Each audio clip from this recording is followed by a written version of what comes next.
Washington and much of the nation has been scratching its collective head over the case of Lloyd Austin. The Secretary of Defense was hospitalized with major surgery, followed by complications, and yet the White House didn't know for a couple of weeks for what might have been going on and what perhaps should have. We welcome Hudson Institute adjunct faculty member and former Defense Department and National Security Council staff member, Ezra Cohen. Mr. Cohen, good to have you with us. Thanks, Tom. Thank you for having me. And more than a staff member, you were acting Deputy Secretary of Defense. Acting Undersecretary of Defense for Intelligence. Okay, well, when the Secretary of Defense is incapacitated, what's supposed to happen here? Well, Tom, first of all, I think it goes without saying that everybody hopes that Secretary of Defense has a full recovery and that his health improves. It is standard practice within the Department of Defense that if an official Assistant Secretary of Defense or above, which is several levels below the secretary, is out for even one day on vacation, that they sign a letter delegating their authority to their deputy. And this is something that is quite routine, something I personally had to do when I just had to take a day off for personal reasons. And so in the case of the actual secretary, then it is the number two person in the Defense Department that receives that letter? That's right. The order of succession, which is also something that is preset, would go to the Deputy Secretary of Defense. However, if the Deputy Secretary was also unavailable, it could go down several levels below that, depending on the circumstance. It's really important for people to understand this is something that is preset, and this is a very regimented process because we need to be prepared as a country to respond to any threats on a moment's notice, which means we have to have several levels of backup plan to make sure that clear military instructions can be given to our forces. And so if Kathleen Hicks, the Deputy Secretary of Defense, did receive this letter, I'm just asking as a citizen, wouldn't the first reaction be, well, did anyone tell the White House? Especially because this was major surgery with the secretary under full anesthesia for some period of time. I think there are a few things to unpack here. First of all, it's certainly possible that given the Secretary's medical condition, he may not have been able to give prior notice that he was going to be incapacitated.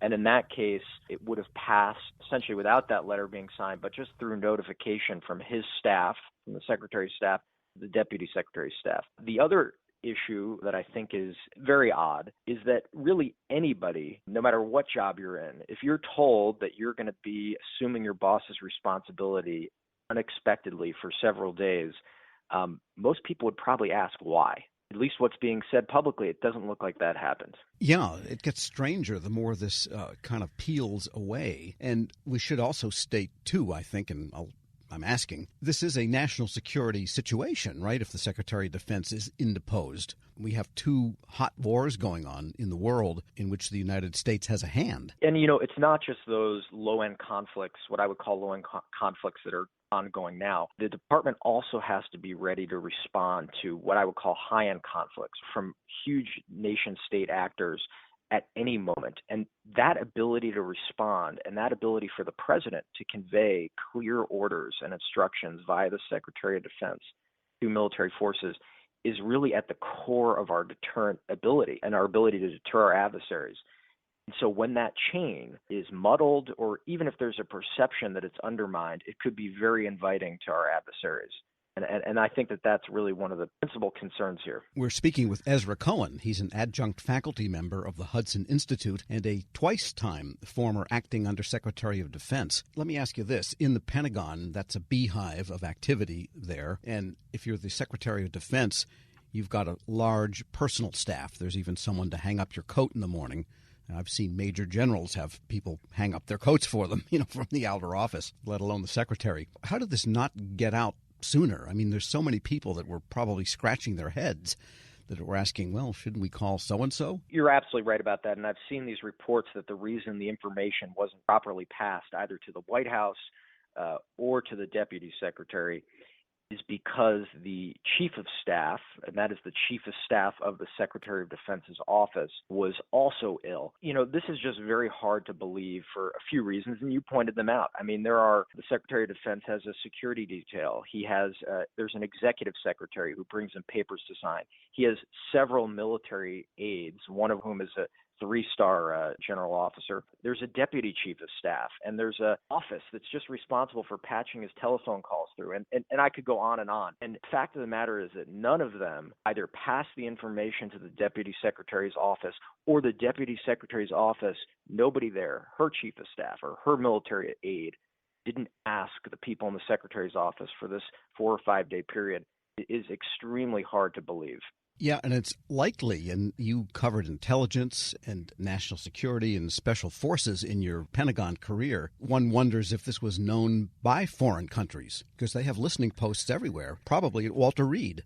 It would be speculation to say anything for sure. However, what I'll go back to is our adversaries, China, Russia, Iran, are, of course, monitoring our level of readiness and our ability to respond to any sort of attack at a moment's notice, and they are looking for those periods of lapse. If they were monitoring this, I think the concern would be that this could be quite inviting of some sort of attack, and that's very concerning, especially because the White House apparently was not aware of the secretary's conditions for days. And I guess that also raises the question of what is the readiness in terms of the command hierarchy of response. That is to say, if all these people are running around, lots of people knew that the secretary was incapacitated, including the deputy secretary. No one told anybody. What if China said, well, this is a great time to bomb Taiwan? How could we get an air wing in the air or a ship redirected if they can't even pick up the phone and tell somebody what's going on inside the Pentagon? I think the biggest concern is Pentagon and the Department of Defense regularly exercise and prepare for these sorts of scenarios, to respond preemptively to an enemy planned attack. What's concerning, though, is that if the president were to give those orders, if those orders were to come from the White House, there would be ambiguity about who was in charge. And even that ambiguity, if it only lasted for a few minutes, could be a few minutes that we just don't have. And I think that that's really the point of concern. The other issue, too, that I think needs to be looked at by the DoD Inspector General and by Congress is whether or not the torch was actually passed completely and appropriately to the Deputy Secretary of Defense. And I think we still don't have clarity on that. Right. And of course, the administration, every Secretary of Defense, every press secretary, regardless of party, always says we're going to be open and transparent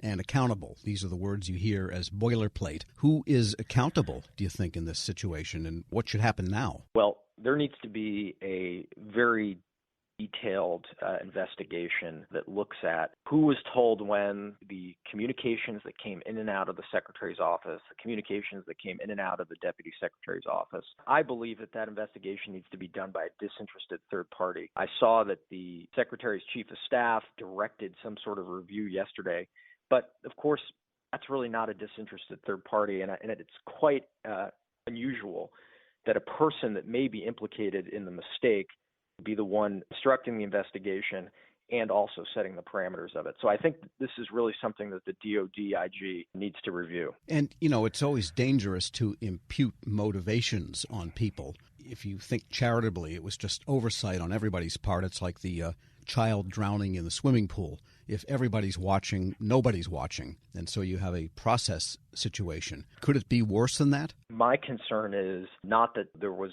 intentional malfeasance, but that rather it was complacency. And this can happen. This is a risk of happening at all levels of the military, all levels of the national security apparatus. People can become complacent. And I think given the increasingly dangerous state of the world, we need to be moving in the other direction from complacency. So I think, again, this will all come out quite confident in an independent review. In the meantime, the White House should send the secretary a box of chocolates anyhow.